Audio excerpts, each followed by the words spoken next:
오늘 이 시간 우리에게 주시는 하나님의 말씀은 구약성경 여호수아 24장 14절에서 18절까지의 말씀입니다.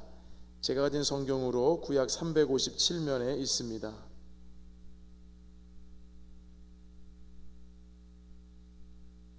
제가 읽고 마지막 절을 함께 읽겠습니다. 그러므로 이제는 여호와를 경외하며 온전함과 진실함으로 그를 섬기라. 너희의 조상들이 강 저쪽과 애굽에서 섬기던 신들을 치워버리고 여호와만 섬기라.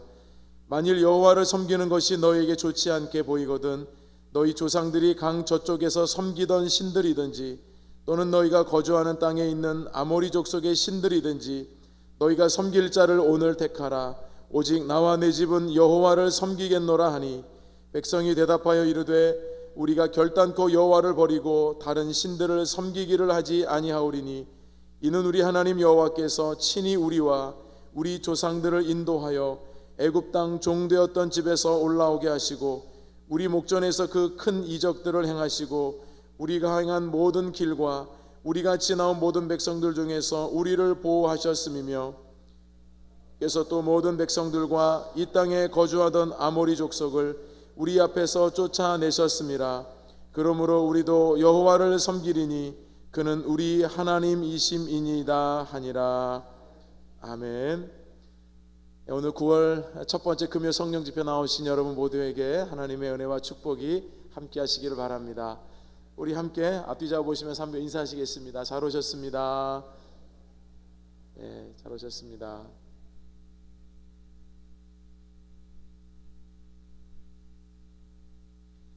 (1995년) 워싱턴 포스트지에서 천년 동안 인류에게 가장 큰 영향을 준 인물로 징기스칸을 꼽은 적이 있었습니다. 당시 몽골은 어린이와 어르신들을 다 합쳐도 200만이 채 되지 않은 인구였는데 뿐만 아니라 동원할 수 있는 병력도 10만 정도밖에는 되지 않았습니다. 그런데 징기스칸이 차지한 그 땅은 무려 777만 제곱킬로미터였습니다. 이게 어느 정도 되는 규모인가? 더 이상 정복할 땅이 없어서 울었다고 하는 알렉산더 대왕이 점령했던 땅이 348만 제곱킬로미터였던 것을 감안하면 징기스칸은 그것의 2배가 넘는 땅을 차지했습니다. 유라시아 대륙의 1억에서 2억의 인구를 30년 만에 정복을 하고 무려 150년간이나 그 나라들을 다스렸던 사람이 바로 징기스칸이었습니다. 그런데 그에게 가장 영향력을 주고 그에게 가장 큰 조언을 주었던 사람이 톤 유쿠크라는 사람인데 그는 징기스칸에게 이런 얘기를 전해 주었습니다.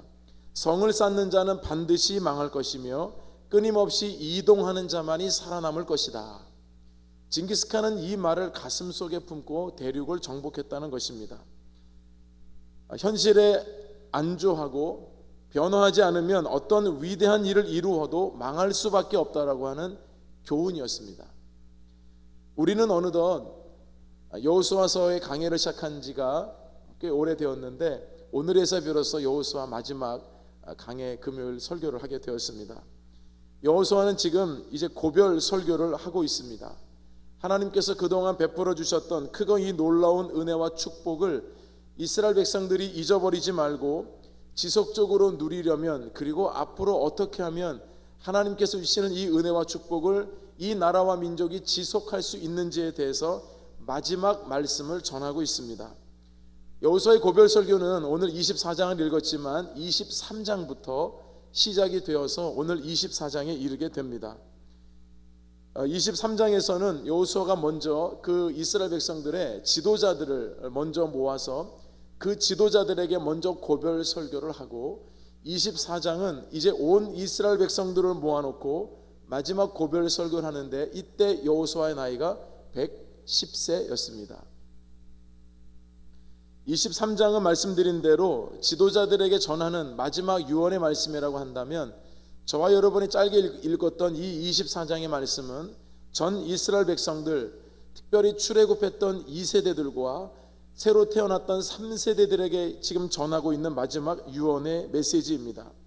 그렇다면 24장에 과연 이 여호수아는 어떤 내용으로 마지막 고별 설교를 하고 삶의 이 뒷 자리로 물러가게 되었는지 한번 말씀을 우리가 듣게 되겠는데요.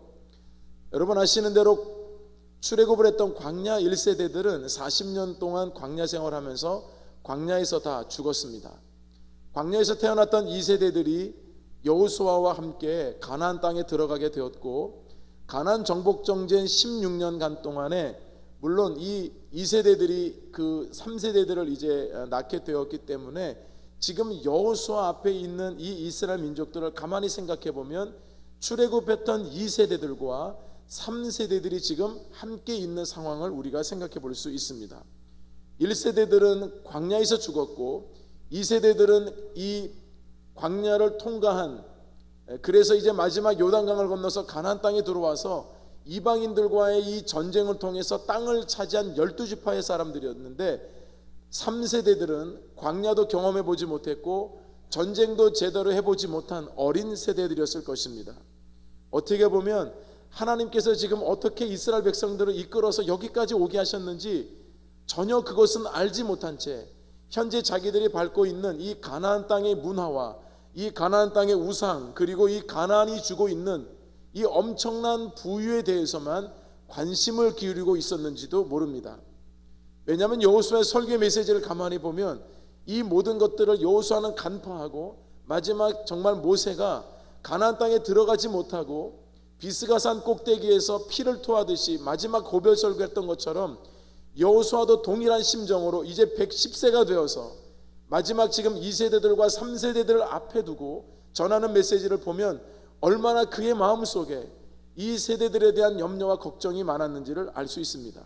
그렇다면 이 여호수아가 과연 이스라엘 백성들을 어느 장소에 모이게 해서 이 마지막 고별 설교를 했는가? 여러분 그게 중요하지 않겠습니까? 우리 1절 말씀을 자막으로 함께 읽어보겠습니다.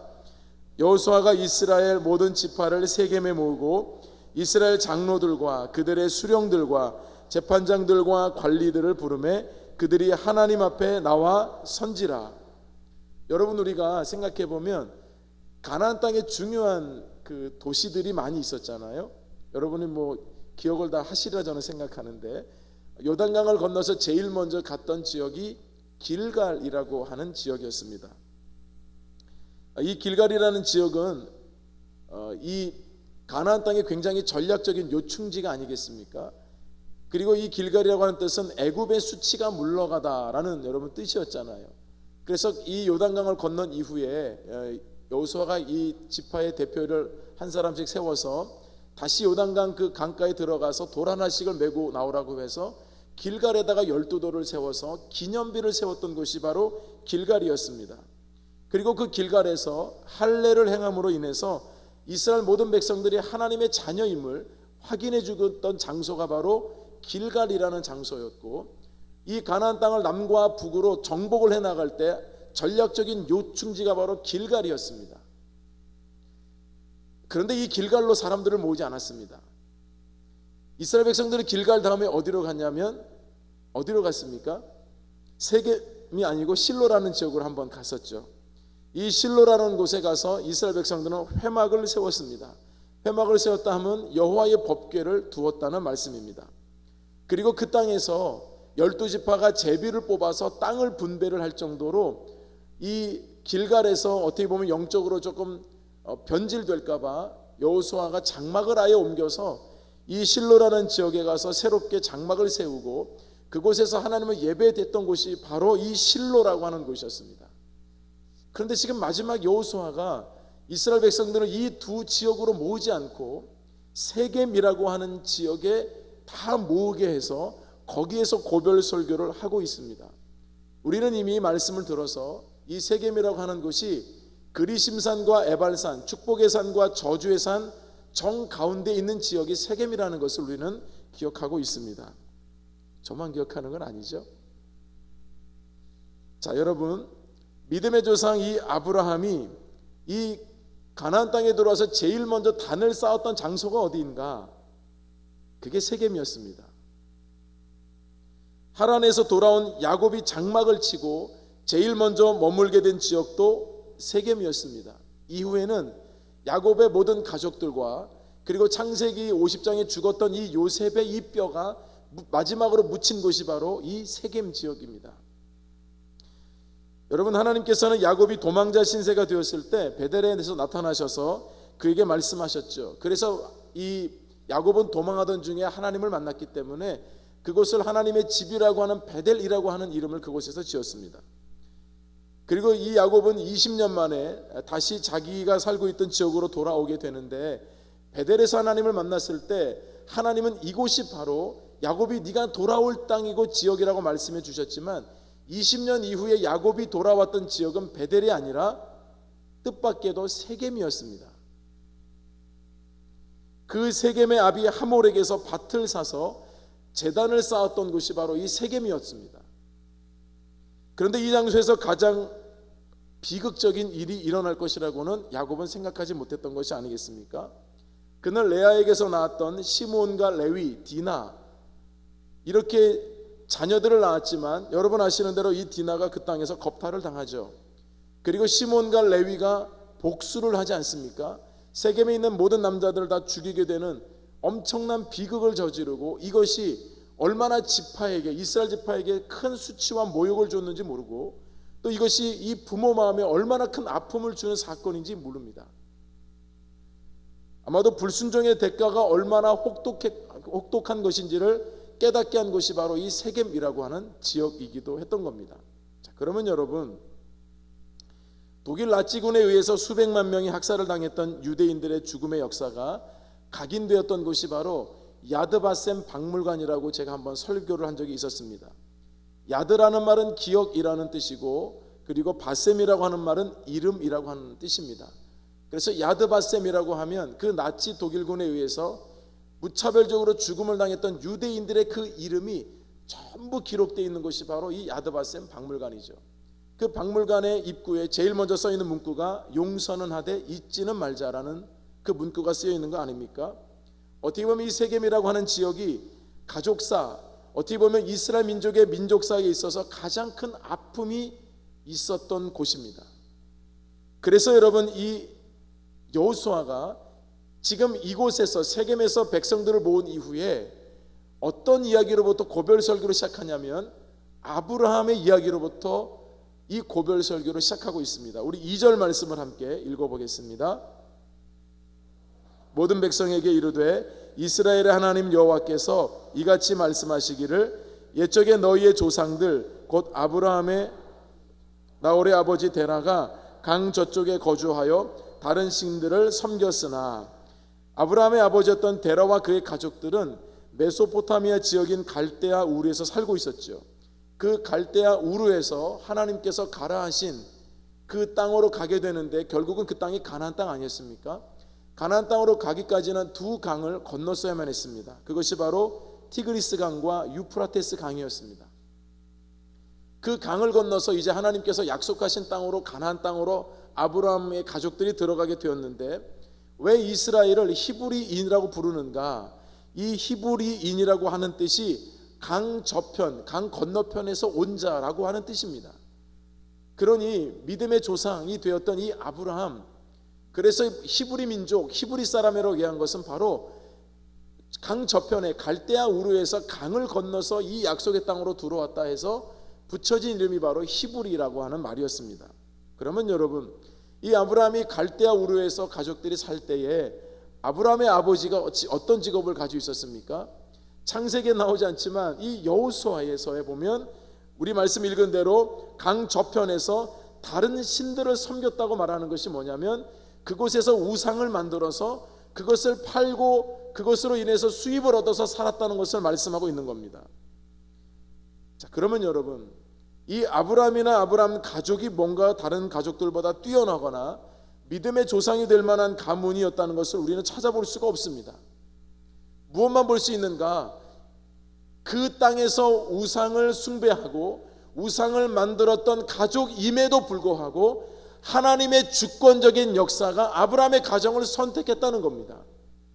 그래서 하나님께서는 그 아브라함 가정을 선택하고 특별히 아브라함을 선택하셔서 갈대아 우르를 떠나게 하셔서 그 가정을 가나안 땅으로 들어오게 하신 것이 바로 하나님의 약속의 말씀이었고, 그를 통해서 수많은 민족들이, 태어나게 해서 지금에 이르게 되었다고 하는 것이 여호수아의 설교였던 겁니다. 그러니 여러분 여호수아 마지막 24장을 읽어보시면 여호와라고 하는 단어가 무려 21번이 나옵니다. 왜 설교에 이렇게 여호와 하나님 말씀이 많이 나오는가? 당연하죠. 이스라엘 민족이 지금 2세대든 3세대든 이 앞에 있을 수 있는 것은, 가나안 땅에 들어와서 이렇게 정착해서 살 수 있었던 이유는 하나님을 빼고는 설명이 안 된다는 것입니다. 하나님께서 모든 것을 역사하셨기 때문에 여호와 하나님의 이름을 말하지 않고는 설명할 길이 없는 겁니다. 자, 여러분, 저와 여러분의 삶에 있어서도요, 누군가에게 나의 삶을 설명하려고 할 때 어떻게 설명하시겠습니까? 우리 또한도 하나님의 역사가 아니고서는 설명할 수 없는 삶이 되어야 하지 않을까요? 내가 어떻게 살아오고 어떤 업적을 남겼고, 여러분, 그것은 시간이 지나가면 다 잊혀지고 누구에게도 남겨질 얘기가 전혀 아닙니다. 우리의 인생을 얘기할 때 하나님을 빼놓고 얘기할 수가 있겠습니까? 그래서 여호수아는 이스라엘 민족이 가나안 땅에 들어오게 된 것은 아브라함 때부터 회상을 시키는 겁니다. 그 땅에서 우상을 숭배하고 있었지만 하나님이 선택하셔서 가나안 땅에 들어오게 하셔서 민족을 이루게 하시고, 그 민족이 오늘 여기까지 바로 너희들이 그 후손임을 여호수아가 설교했던 것입니다. 여러분, 정말 축복합니다. 저와 여러분의 삶이 하나님의 역사가 아니고서는 설명이 안 되는 삶이 되기를 간절히 바랍니다. 14절 말씀에 여호수아가 이렇게 도전하고 있는데요, 한번 읽어볼까요? 14절 말씀. 그러므로 이제는 여호와를 경외하며 온전함과 진실함으로 그를 섬기라. 너희의 조상들이 강 저쪽과 애굽에서 섬기던 신들을 치워버리고 여호와만 섬기라. 여호수아가 온전함과 진실함으로 그를 섬기라 말씀했습니다. 온전함이라고 하는 것은 흠잡을 데가 없는 정직한이란 뜻이에요. 진실함이라고 하는 뜻은 견고한, 신뢰할 수 있는 지속적이라는 뜻입니다. 하나님께서 인정하실 만한 정직과 성실함으로 하나님을 섬기라고 말씀하고 있습니다. 여러분 생각해 보세요. 온전함과 진실함, 다른 말로 얘기하면 정직과 성실함으로 쓸 수 있습니다. 과연 온전함과 정직함의 이 성실함의 끝이 어디일까요? 제가 곰곰이 여러 번 묵상했거든요. 하나님께서 우리에게 원하시는 것은 이 온전함과 진실함이거든요. 정직함과 성실함이거든요. 그러면 그 끝이 있을 거 아니겠어요? 그 끝이 무엇이 있겠느냐고요. 저는 그 끝에는 탁월함과 비범함이 있다고 생각했습니다. 왜냐하면 탁월함과 비범함을 통해서 영향력이 나오기 때문입니다. 이것은 여러분 어느 한순간에 만들어지는 것이 결코 아닙니다. 매일매일 자기 자신을 다듬고 고치고 새롭게 하지 않는 한 얻어낼 수 없는 것입니다. 그리고 도달할 수가 없는 것입니다. 사람의 눈치를 보면서 적당히 하거나 어느 때는 열심히 하고 마음에 안 맞으면 불성실하게 하는 사람에게는 절대로 탁월함과 비범함이 나올 수 없습니다. 매일매일 하나님께서 자기에게 맡겨주신 삶의 자리에서 이와 같이 온전하고 진실하고 정직하고 성실하게 일을 감당하면 어느 순간이 되면 그 사람에게 비범함과 탁월함이 나옵니다. 그리고 그것은 아주 선한 영향력이 흘러가게 되어 있습니다. 그래서 여러분 매일매일 우리 삶 속에서 적당히 살아가는 것, 사람들 눈치 보며 살아가는 것, 여러분 그것은 하나님이 기뻐하신 일이 아니에요. 왜 나의 삶 속에서 이런 비범함과 탁월함이 나오지 않는가? 여러분 삶의 자리를 돌아보시면 돼요. 매일매일 내가 얼마나 정직하고 누가 보든지 보지 않든지 그 자리에서 나는 얼마나 성실하게 하나님을 예배했는가, 그 삶을 살아냈는가. 그래서 여러분 예배를요, 새벽 예배든 수요 예배든 금요 성령 집회든 주일날이든 여러분 예배를 매 순간 나와서 드리는 분들이 참 귀한 분들이에요. 매일매일 일상을 지켜낸다는 것 결코 쉬운 일이 아닙니다. 그런 분들이 영향력 있는 분들이에요. 주일날에도요, 저도 기본적으로 설교를 4번은 하잖아요. 기본이 4번 하는데요, 가만히 보면 1부도 들으신 분이 있는데 또 2부에도 앉아 계시고요, 2부에도 뵀는데 3부에도 앉아 계셔요. 정말 너무 마음에 존경이 돼요. 아마 제 심정을 제일 많이 이해하는 분들이 주일날 여러 번 예배를 드리는 분들일 거예요.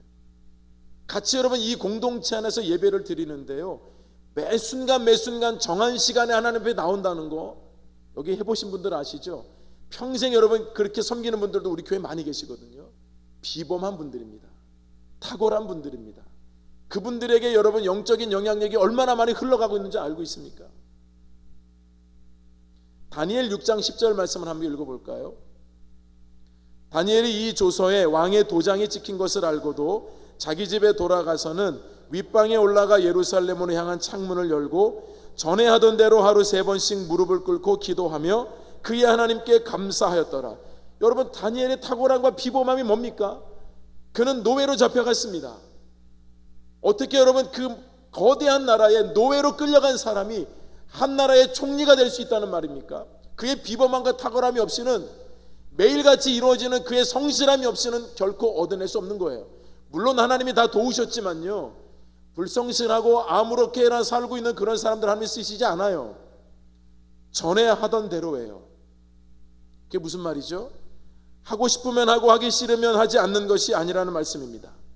어떤 상황에서도 흔들리지 않는 성실함과 꾸준함, 온전함과 진실함, 이것이 다니엘이 탁월하게 된 비결이었던 것입니다.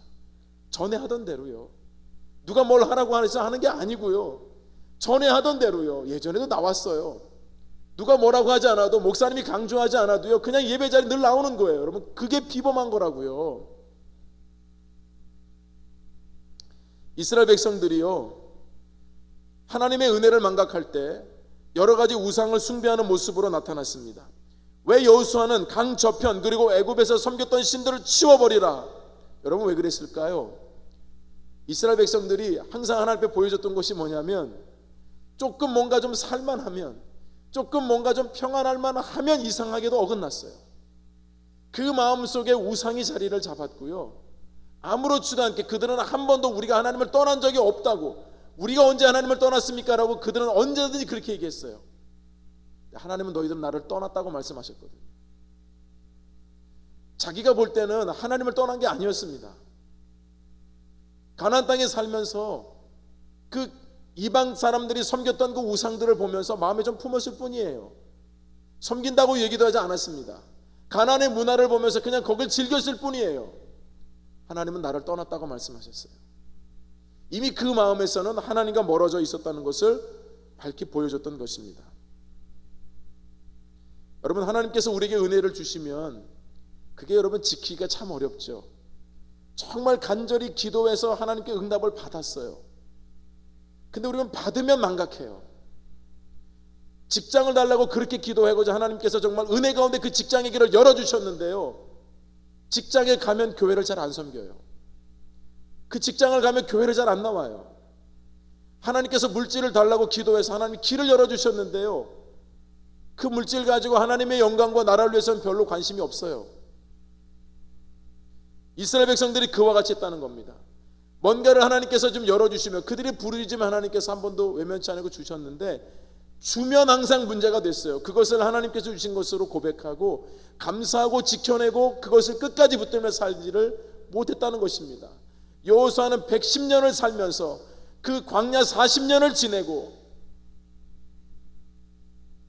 그리고 이 가나안 땅에 돌아서 16년이라고 하는 정복 전쟁을 벌이면서 수도 없는 생사의 고비를 넘겼던 거 아닙니까?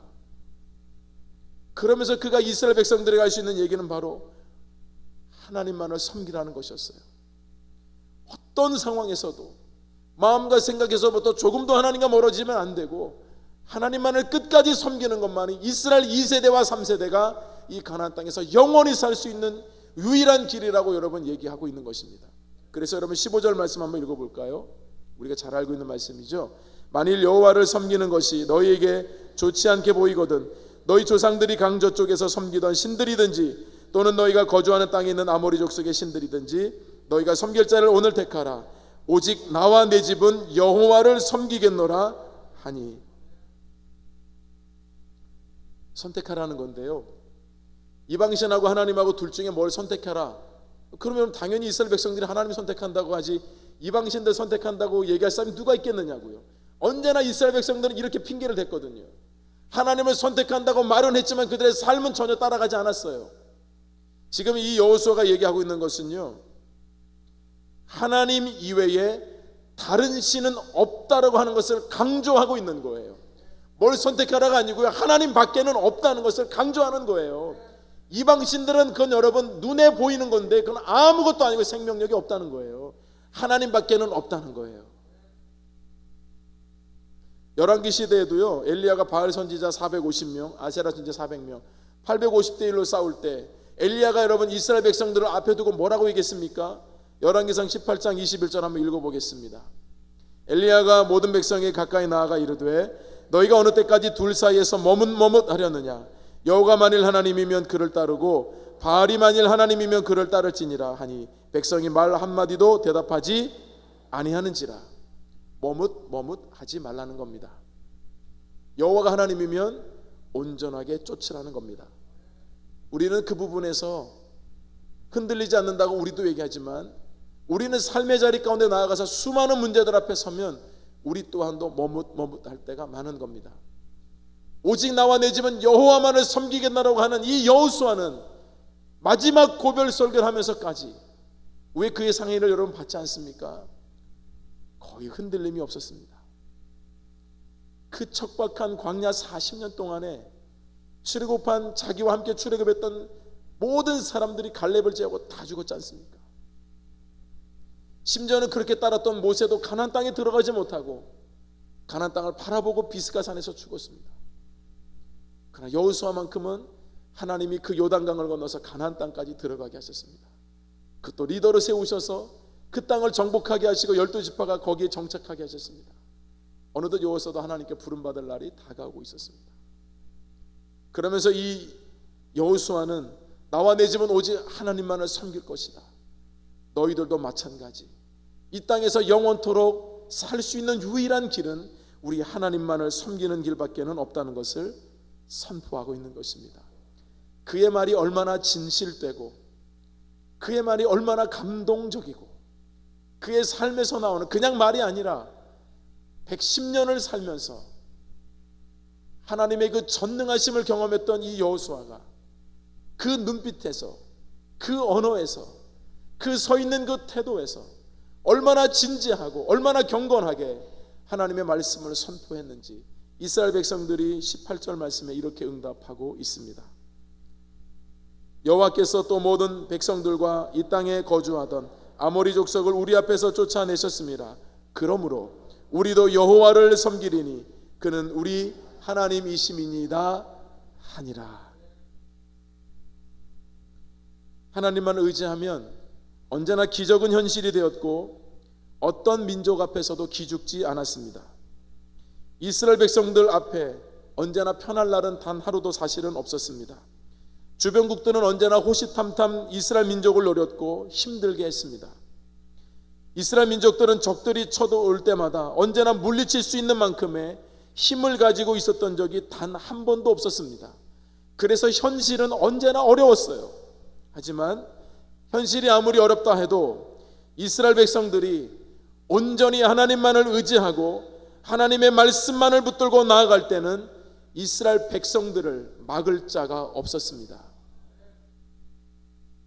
앞으로의 시간도 마찬가지입니다. 얼마나 전적으로 하나님을 의지하는가, 어떤 상황이 닥쳐도 하나님의 손을 놓지 않고 붙들며 나아갈 수 있는가, 이것이 모든 성패가 달려있는 유일한 길이었던 것입니다. 사랑하는 우리 목민의 성도 여러분, 이것은 여호수아가 이스라엘 백성들에게 주신 말씀이 아니라 오늘 저와 여러분에게 주시는 하나님의 말씀입니다. 삶이 아무리 어렵고 힘들어도요, 우리 앞에 닥쳐있는 문제가 감당하기 벅찬 그런 문제 앞에 우리가 서 있다 할지라도 언제나 여러분 상황을 바라보지 마시고 그 상황 너머에 계신 우리 하나님을 바라보십시오. 우리가 하나님을 붙들고 있는 한 결코 그 문제는 우리보다 클 수가 없습니다. 오늘도 우리가 하나님만을 의지하고 부르짖고 나아갈 때 하나님께서는 반드시 여러분의 기도에 응답의 기쁨을 주실 것입니다. 이제 우리가 여호수아 이 모든 이 장대하고 방대한 이 귀한 말씀을 오늘 마지막으로 들으면서 우리 또한도 오직 나와 내 집은 여호와만을 섬기겠습니다. 오직 하나님만의 뜻만을 붙들고 매일매일 일상 가운데 주어지는 이 삶을 성실과 정직과 온전함으로 살아갈 때에 하나님께서는 그 끝에 우리에게 비범함과 탁월함을 주셔서 많은 사람들에게도 선한 영향력을 자연스럽게 흘려보내는 것처럼 그 매일의 일상을 믿음으로 살아내겠다는 결단이 있는 귀한 밤이 되시기를 주님의 이름으로 축원합니다.